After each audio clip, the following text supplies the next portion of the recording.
আপনি বলেছিলেন যে আমি আমার মা পাশে না থাকলে আমি খাবার খেয়ে স্বাদ পাই না বা খাইতে পারি না। আপনার মা কেমন আছে? বা মাকে নিয়ে এত মানে ভালোবাসা এটা কিভাবে আপনি অর্জন করলেন? এই বর্তমান সময়ে তো এটা দেখা যায় না তেমন একটা। আচ্ছা ভাই, তাহলে এই বিষয়ে বলবেন ভাই আপনার এই চোখে ভাই, এটা বুঝতে পারবেন। আপনি আচ্ছা।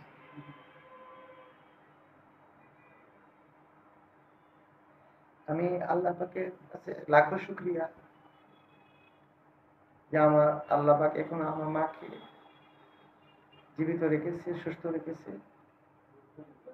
আমার অনেক ভাই বন্ধু আত্মীয়, আমার যে বাংলাদেশের স্টুডেন্ট অনেকটা বন্ধু আমার, তারা আমার মার কথা জিজ্ঞেস করে, আপনিও জিজ্ঞেস করেছেন।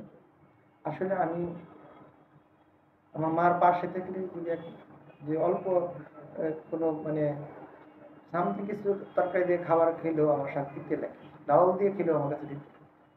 আর আপনারা জানেন যে আমার বাবা নেই। আর আমি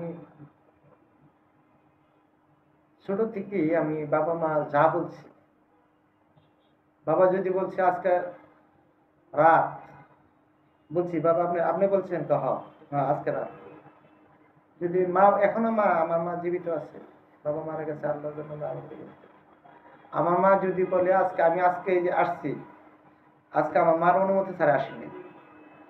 আর আমি অনেক সময় মার কষ্ট লাগে জন্য আমি একদিন আগে, যেমন আজকে এক জায়গায় যাব, আগে পারমিশন নিই। মা আমি অনেকদিন যাবো যাবো, ওই যদি খুব সকালে চলে আসি, তাহলে মা তো দেখা গেল ঘুম, মাকে যদি ফোন দিই আর মার ঘুম নষ্ট হয়ে যায়, যেহেতু আমি একটা অপরাধ। এই জন্য মার কাছে অনুমতিটা আমি একদিন আগে নিয়ে নিই। অনেক সময় মা জাগাই দেয়। আজকে মা আমাকে ফোন দিয়ে জাগাই দিচ্ছে, আজকে আমার মা আমার ছোট ভাইয়ের বাসায়। এইটা আর কি, যে মা তো মাই। যেসব সন্তানরা মাকে বাবাকে চিনে না, বাবার টাকা খাইয়া আপনি ঢাকা শহর থাকতেছেন, বাবা টাকা খেয়ে আপনি এখন কিন্তু সে বাবা গ্রাম থেকে কত কষ্ট করে যে একটা সন্তানের ভার্সিটির খরচ দেয় বা কলেজের খরচ দেয়, এই ছেলেটা যদি একবার 10 মিনিট চিন্তা করে, সে বাবাকে যদি খালি একবার গিয়ে বলে বাবা আপনি আমার অনেক পরিশ্রম করে আমাকে টাকা দিচ্ছেন, এইটা বললে বাবার সপরিশ্রম মানে থাকে না।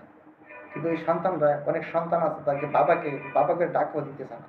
আমার বাস্তব জীবনে অনেক অভিজ্ঞতা আছে। এর জন্য আমি যুদ্ধটা এটাই, আমি বাংলাদেশের যত মা মা বাবা আছে তাদের পক্ষের লোক আমি। কিন্তু আমি স্টুডেন্টদের বলতে চাই যে পিতা মাতা এবং গুরুজন এবং মুরব্বীদের যে তারা ভালো করবে, তাদের জীবনে ভালো কিছু করতে পারবে। প্রথম চ্যালেঞ্জ আমি, আমি আল্লাহর রহমত আপনারা দোয়া করবেন ভালো কিছু করব।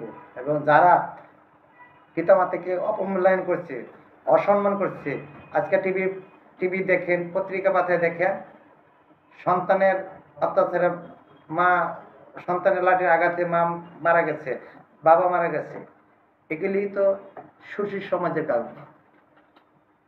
সেটা অনেক কথা বলতে গেলে অনেক সময় লাগবে, তো মিডিয়ার মাঝে তো লম্বা কথা বললে মিডিয়া অনেকে পছন্দ করে না। তা আমার কথা হলো দেশবাসী সকল, বাংলাদেশে আমাদের দেশে যত ছেলে মেয়েরা আছে তারা যেন মা বাবাকে সম্মান করে, মা বাবের স্বপ্ন পূরণে তারা এগিয়ে যাক। শুধু মা বাপের আশাটুকু পূরণ করে, সেই কথাটুকু আমার অনুরোধ রেখে আমি সবার কাছে বিদায় নিচ্ছি। আপনি আপনাকে অনেক, আমাকে আপনার চ্যানেলে এই একটু সময় আমার রিসেপ্টিভ কথা তুলে ধরার জন্য আপনাকে আমার পরিবারের পক্ষ থেকে ধন্যবাদ জানিয়ে বিদায় নিচ্ছি। আসসালামু আলাইকুম।